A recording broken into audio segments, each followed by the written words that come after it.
Halo, balik lagi bareng saya di obrolan penuh cerita, fakta, dan kadang-kadang bikin geleng kepala. Hari ini kita akan membahas sosok yang namanya sempat mengacak-ngacak berita dunia, jadi legenda hidup di dunia narkoboy, dan sempat bikin FBI pusing 7 keliling. Siapa lagi kalau bukan Joan Quinn El Chapo Guzman. Tapi tenang, kita nggak cuma bahas sisi kriminalnya. Kita juga bakal bahas soal latar belakangnya. Kenapa dia bisa sebesar itu. Bahkan 2 kali kabur dalam penjara dengan cara yang gila. Kayak film action. Yuk kita mulai saja. Yang pertama, awal kehidupan. Jadi El Chapo itu lahir pada tahun 1957 di desa kecil namanya La Tuna, Sinaloa, Meksiko. Dia berasal dari keluarga yang miskin. Bokapnya petani ganja kecil-kecilan. Dari dulu udah kenal dunia narkoba. Menurut cerita, waktu remaja dia mulai bantu-bantu bisnis bokapnya, terus merantau buat cari peluang yang lebih gede. Yang kedua, masuk kartel. Nah, sekitar tahun 1980-an, dia gabung ke kartel Guadalajara. Kartel besar banget waktu itu. El Chapo bukan orang besar dulu. Dia lebih ke logistik, ngatur pengiriman narkoboy. Nah, dari sinilah kelihatan kalau dia punya otak logistik yang jenius. Dia bisa ngatur pengiriman per ton kokain dari Kolombia lewat Meksiko ke Amerika Serikat lewat jalur distribusi baru. Setelah bos-bosnya ditangkap, dia mulai bangun kartelnya sendiri, kartel Sinaloa, dan pelan-pelan menjadi dia raja. Yang ketiga, gaya kepemimpinan dan bisnis. Yang bikin El Chapo beda dari bos kartel lainnya adalah dia itu fleksibel dan lebih modern. Dia kerjasama bukan cuma peran. Dia bangun jaringan yang rapi, ada tim logistik, tim komunikasi, bahkan ahli hukum. Dia juga terkenal karena bisa nyogok siapa saja.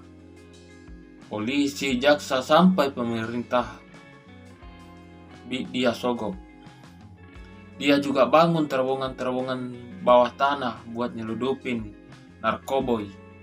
Ini beneran canggih. Lengkap sama rel, ventilasi, dan sistem hidrolik.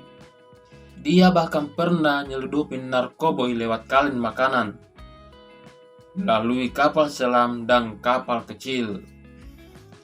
Nomor 4, kejamnya dan kekuasaan. Tapi jangan salah, El Chapo juga dikenal kejam.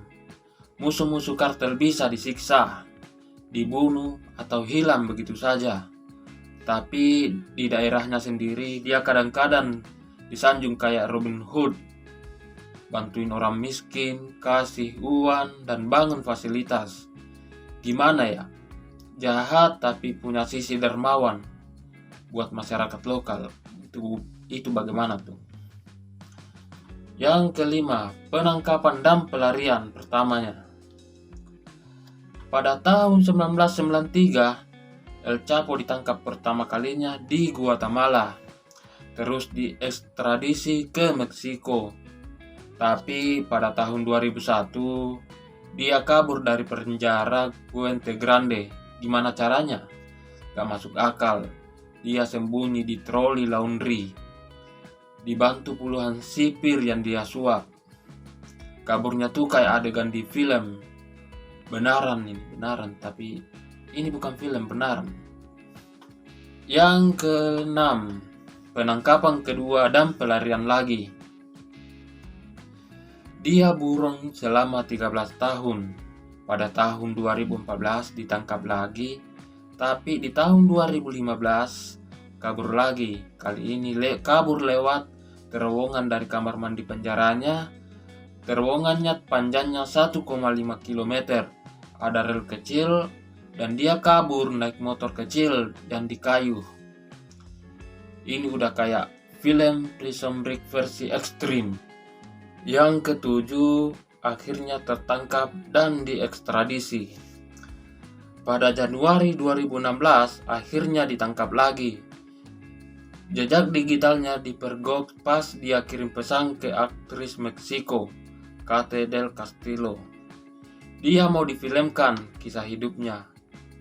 Bayangin, ego udah segede itu, tahun 2017 dia diekstradisi ke Amerika Serikat.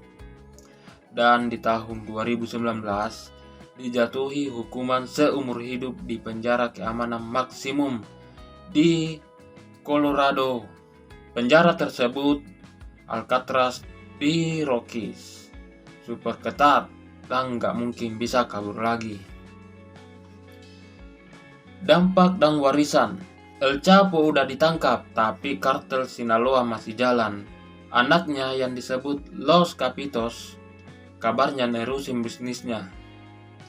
Perang kartel di Meksiko juga belum selesai karena pasokan narkoboy dan permintaan Amerika Serikat tetap tinggi.